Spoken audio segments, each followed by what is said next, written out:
शुक्लाम्बरधरं विष्णुं शशिवर्णं चतुर्भुजं प्रसन्नवदनं ध्यायेत् सर्वविघ्नोपशान्तये। अगजानन पद्मार्कं गजाननमहर्निशम् अनेकदन्तं भक्तानां एकदन्तमुपास्महे। सरस्वती नमस्तुभ्यं वरदे कामरूपिणि विद्यारम्भं करिष्यामि सिद्धिर्भवतु मे सदा। पद्मपत्रा विशालाक्षी पद्मकेसरवर्धिनी नित्यं पद्मालयां देवी सा मां पातु सरस्वती। भगवती निशेषजाड्यापहां गुरुर्ब्रह्मा गुरुर्विष्णु गुरुर्देवो महेश्वरः गुरुर्साक्षात् परब्रह्म तस्मै श्री गुरवे नमः। ॐ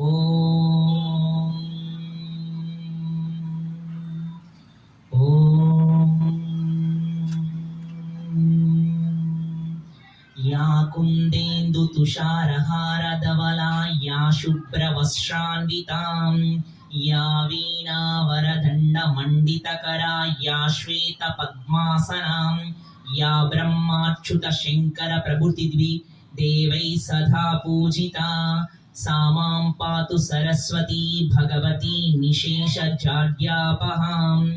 ॐ सरस्वती देव्यै नमः। ॐ सरस्वती देव्यै नमः। ॐ सरस्वती देव्यै नमः। ॐ सरस्वती देव्यै नमः। ॐ सरस्वती देव्यै नमः। ॐ श्री सरस्वती अष्टोत्तरशतनामावलिं पूजाम्। ॐ श्री सरस्वती देव्यै नमः। ॐ महाभद्रायै नमः। ॐ महामाये नमः। ॐ वरप्रदाये नमः। ॐ श्रीप्रदाये नमः। ॐ पद्मनिलयाय नमः। ॐ पद्माक्षे नमः। ॐ पद्मभक्ताय नमः। ॐ शिवानुजाय नमः। ॐ पुस्तकहस्ताय नमः। ॐ ज्ञानमुद्राय नमः। ॐ रमाय नमः। ॐ कामरूपे नमः। ॐ महाविद्याय नमः। ॐ महापातकनाशिन्ये नमः। ॐ महा आश्रये नमः।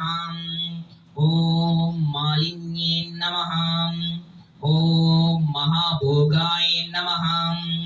ॐ महाभुजाय नमः। ॐ महाभागाय नमः। ॐ महा उत्सवाय नमः। ॐ दिव्यांगाय नमः। ॐ सुरवन्दिताय नमः। ॐ महाकाल्ये नमः। ॐ महापाशाय नमः। ॐ महाकाराय नमः। ॐ महाङ्कुशाय नमः। ॐ सीताय नमः। ॐ विमलाय नमः। ॐ विश्वाय नमः। ॐ विद्युन्मुन्याय नमः।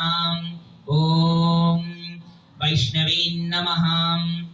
ॐ चन्द्रिकाय नमः। ॐ चन्द्रलेखविभूषिताय नमः। ॐ